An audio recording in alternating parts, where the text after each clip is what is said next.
कस्बे में ठंड कुछ ज्यादा ही बढ़ चुकी थी। हवा बदन से टकराती तो ऐसा लगता मानो सैकड़ों सुइयां एक साथ चुभ रही हों। घना कोहरा धीरे धीरे चारों तरफ फैलकर हर चीज को अपने अंदर समेटता जा रहा था। रात का सन्नाटा इतना गहरा था कि दिल की धड़कन तक कानों में गूंजने लगी। सब कुछ शांत दिखाई दे रहा था, लेकिन उस खामोशी के भीतर एक अजीब सी बेचैनी तैर रही थी। ऐसा महसूस हो रहा था जैसे यह रात अपने भीतर कोई रहस्यमयी कहानी छुपाए बैठी हो। रोज की तरह उस दिन भी दिन भर का काम निपटाकर हम पीपल वाले चबूतरे पर जमा थे। आग जल रही थी, फिर भी ठंड ऐसी थी कि बदन के आर पार उतरती जा रही थी। यह तो रोज का नाटक शुरू हो गया है। शाम होते ही बत्ती गुल हो जाती है, रोज रोज। हाँ, बिल्कुल सही कहा। और ठंड तो रुकने का नाम ही नहीं ले रही है। भाई, इस साल की ठंड तो हद से ज्यादा पड़ रही है। ऐसा महसूस हो रहा है जैसे माघ महीने का पाला अभी से उतर आया हो। सच कह रहा है तू। सुबह बैलगाड़ी निकालते वक्त हाथ ऐसे सुन्न पड़ जाते हैं जैसे उनमें जान ही बाकी न रही हो। मुझे तो ठंड से ज्यादा उस बात की चिंता है जो मोहन ने कल रात बताई थी। कौन सी बात? क्या इतनी डरावनी थी कि आज तक चैन नहीं मिल रहा? अरे ध्यान से सुन। मोहन ने कहा कि कल रात नदी के किनारे कुछ अजीब घूम रहा था। अजीब? कैसी अजीब चीज? एक औरत, लेकिन अकेली नहीं। उसका चेहरा कोई नहीं देख पाया, पर उसके कदमों की आहट ही दिल दहलाने वाली थी। मोहन तो डर से कांपते कांपते भागा। हवा और ठंड और तेज हो गई थी। आग की लपटें भी जैसे डर के मारे कांप रही हों। सब एक दूसरे की तरफ देखने लगे और चारों तरफ का सन्नाटा और गहरा हो गया। तभी राजू धीरे से बोला, तुम लोग इतने शांत क्यों हो गए? अरे यार, मैं तो बस मजाक कर रहा था। इतनी ठंड में डराने का मजा ही कुछ और है। अरे यार राजू, तू भी ना, कहीं भी कभी भी मजाक करने की आदत तेरी अब तक गई नहीं।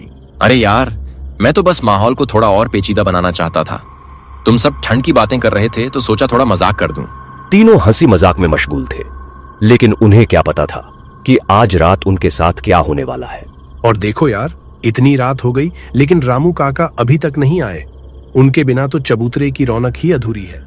तभी धुंध के बीच से दूर एक अस्पष्ट आकृति उभरती दिखाई दी। धीरे धीरे, मानो कोहरा खुद किसी को हमारी ओर धकेल रहा हो।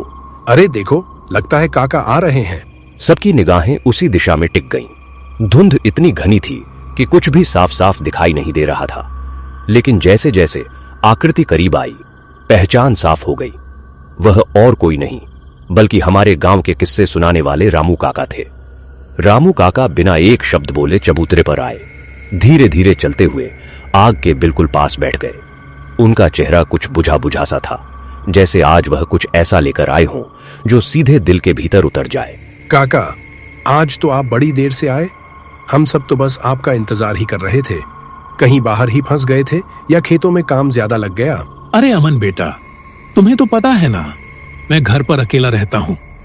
आज खेत से लेट आया और खाना बनाने में टाइम का पता ही नहीं चला, और ऊपर से यह ठंड हड्डियों तक उतर रही है। काका, एक बात कहूं, बुरा मत मानना। बेटा बोलो, क्या बात है? काका, आप इस गांव में इतने सालों से रह रहे हैं, फिर आपका कोई परिवार या रिश्तेदार क्यों नहीं है? आप घर पर अकेले रहते हैं। आपने कभी किसी अपनों का जिक्र तक नहीं किया। रामू काका कुछ देर गहरी सोच में डूब गए। उनके चेहरे पर गंभीरता थी और चारों तरफ सन्नाटा ऐसा छा गया जैसे हर आवाज भी दब गई हो। कुछ पल बाद उन्होंने धीरे धीरे बोलना शुरू किया। बेटा, मुझे लगता है अब तुम सबको सच जानने का टाइम आ गया है, लेकिन मेरी ये कहानी जानने से पहले तुम्हें मेरे एक दोस्त की कहानी जाननी पड़ेगी। हाँ रामू काका, आप अपने दोस्त की कहानी बताइए। आपकी हर एक कहानी हमें बहुत अच्छी लगती है। देखो बेटा, हर कहानी के दो पहलू होते हैं। एक वो जो दुनिया को दिखता है, और दूसरा वो जो उस घटना के साथ दफन हो जाता है। लोग कहते हैं कि काला वन शापित है, लेकिन कोई यह नहीं पूछता कि इसे शाप किसने दिया। आज जो मैं तुम्हें सुनाने जा रहा हूं वह मेरे दोस्त किशन की अपबीती है। यह कहानी सिर्फ डर की नहीं है, बल्कि एक ऐसे अधूरे सच की है जो सालों तक उस जंगल में भटकता रहा। किशन शहर में काम करता था और महीनों बाद अपने गांव लौट रहा था। रास्ते की आखिरी बस अचानक खराब हो गई। सूरज ढल चुका था और आसमान पर घने काले बादलों का डेरा था। गांव पहुंचने का सिर्फ एक ही रास्ता बचा था, काला वन के बीच से गुजरने वाली वह सुनसान पगडंडी। किस्मत भी आज ही खराब होनी थी। अगर रुक गया तो रात यहीं बीत जाएगी। और अगर चला तो यह जंगल। लोग कहते हैं यहाँ रास्तों का पता ही नहीं चलता। किशन ने अपनी पुरानी लोहे की टॉर्च जलाई। उसकी मध्यम रोशनी पेड़ों की लंबी लंबी परछाइयों को और भी भयानक बना रही थी। जैसे जैसे वह जंगल के भीतर बढ़ा, पक्षियों की चहचहाहट अचानक बंद हो गई और उसकी जगह ले ली एक गहरी भारी खामोशी ने। तभी अचानक उसे ऐसा लगा जैसे कोई उसके पीछे धीरे धीरे कदम बढ़ा रहा हो। किशन एकदम से रुक गया। उसने टॉर्च पीछे घुमाई, लेकिन वहां कुछ नहीं था। सिर्फ पुराने बरगद के पेड़ अपनी जटाओं को फैलाए खड़े थे, जैसे किसी को निगाह में पकड़ रहे हों। किशन के माथे पर पसीना आ गया, जबकि हवा इतनी बर्फीली थी कि हड्डियां कांप उठीं। ये क्या कोई नहीं है? शायद मेरा भ्रम होगा। जितना जल्दी हो सके मुझे गांव पहुंच जाना चाहिए। यहाँ पर रुकना खतरे से खाली नहीं है। चलते चलते करीब 1 घंटा बीत गया। किशन को महसूस हुआ कि शायद वह रास्ता भटक गया है। तभी दूर धुंध के बीच एक मंद रोशनी चमकती नजर आई। जैसे ही वह पास पहुंचा, उसने देखा वहां एक बहुत पुराना पत्थरों से बना कुआं था। कुएं के पास एक छोटी सी आग जल रही थी और उसके किनारे एक बूढ़ी औरत बैठी थी। उसके बाल सफेद थे और वह आग में धीरे धीरे लकड़ियां डाल रही थी। राम राम माई, मैं रास्ता भटक गया हूँ। क्या यह रास्ता विशालपुर की तरफ जाता है? रास्ते भटकते नहीं हैं बेटा, रास्तों को भटकाया जाता है। तू उस वक्त यहाँ आया है जब यह जंगल अपना हिसाब मांग रहा था। हिसाब? कैसा हिसाब माई? मैं तो बस अपने घर जा रहा हूँ। देख उस कुएं को। क्या तुझे वहां से कोई आवाजें सुनाई देती है? किशन ने अनचाहे मन से कुएं की तरफ अपनी टॉर्च की रोशनी डाली। कुएं का पानी काला और स्थिर था, जैसे किसी ने उसे रात भर सोते रहने दिया हो। लेकिन जैसे जैसे वह पास गया, उसे पानी के भीतर से किसी के बुदबुदाने जैसी आवाज आने लगी। ऐसा लग रहा था जैसे कोई बहुत गहराई से मदद के लिए पुकार रहा हो। कुछ साल पहले यहाँ एक हंसता खेलता परिवार रहता था। इस जंगल की जमीन को हड़पने के लिए गांव के रसूखदारों ने उनकी झोपड़ी जला दी। कहते हैं कि माँ बाप और उनकी मासूम बेटी इसी कुएं में कूद गए। पुलिस आई, जांच हुई और फाइल बंद हो गई। दुनिया ने कहा आत्महत्या थी, लेकिन क्या यह पूरा सच था? तो सच क्या है माई? सच यह है कि वे कूदे नहीं थे, उन्हें बांधकर फेंका गया था। और सबसे दुख की बात यह है कि उस रात एक शख्स वहां खड़ा सब देख रहा था। उसने शोर नहीं मचाया, उसने मदद नहीं की। वह गवाह आज भी जिंदा है, लेकिन उसका सच अधूरा है। ये देखो, इस ताबीज को, ये उस छोटी बच्ची का है। किशन उस ताबीज को गौर से देखने लगा। अचानक एक तेज हवा चली और बूढ़ी औरत के पास जल रही आग बुझ गई। पूरी जगह घने अंधेरे में डूब गई।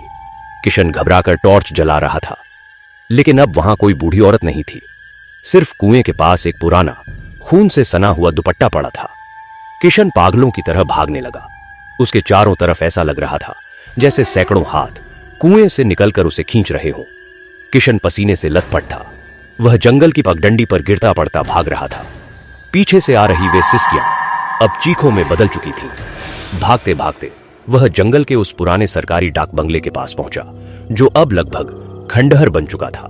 बरामदे में एक लालटेन जल रही थी और एक बूढ़ा आदमी कुर्सी पर बैठा था, जैसे वह भी किसी भयानक घटना का गवाह। चाचा, मेरी जान बचाइए। वह कुआं, वह बुढ़िया, वह सब मुझे पकड़ लेंगे। घर के अंदर चलो, जल्दी बैठो बेटा, सांस ले लो। इस जंगल में जो एक बार उस कुएं तक पहुंच गया, वह वापस इतनी आसानी से नहीं आता। तुमने वहां क्या देखा? उसने कहा कि वहां कोई कत्ल हुआ था। कोई गवाह था जिसने सब देखा था, लेकिन चुप रहा। चाचा, वह बूढ़ी औरत कौन थी? बूढ़े आदमी ने गहराई से बताना चालू करता है। उसने आधा सच ही बताया तुम्हें। सच तो यह है कि उस रात गवाह एक नहीं, 2 थे। एक वह जिसने डर के मारे कुछ नहीं बोला, और दूसरा वह जिसने उन कातिलों को रास्ता दिखाया था। किशन के गले में थूक सूख गया। उसे महसूस हुआ कि कमरे का तापमान अचानक गिर गया है और चारों तरफ की हवा मानो जमी हुई हो। आप ये सब कैसे जानते हैं? क्योंकि उस रात जो छोटी बच्ची उस कुएं में फेंकी गई थी, उसका ताबीज आज भी मेरे पास है। वह ताबीज जो उसके गले से खींच लिया गया था ताकि उसे बेचा जा सके। बूढ़े ने अपनी जेब से एक पुराना काला पड़ चुका चांदी का ताबीज निकाला। उसे देखते ही किशन की चीख निकल गई। वह वही ताबीज था जो उस बूढ़ी औरत ने जंगल में किशन को दिखाया था। लेकिन सबसे डरावनी बात यह थी कि ताबीज पर लगा धागा अभी भी गीला था, जैसे उसे अभी अभी किसी के गले से उतारा गया हो। किशन, क्या तुम्हें सच में लगता है कि तुम यहाँ इत्तेफाक से आए हो? बस की बस खराब होना, रास्ता भटकना, बूढ़ी औरत से मिलना, क्या यह सब तुम्हें अजीब नहीं लगा? मुझे कुछ समझ नहीं आ रहा है। मैं तो यहाँ सालों बाद आया हूँ। झूठ! अपने सीने पर हाथ रखकर देख।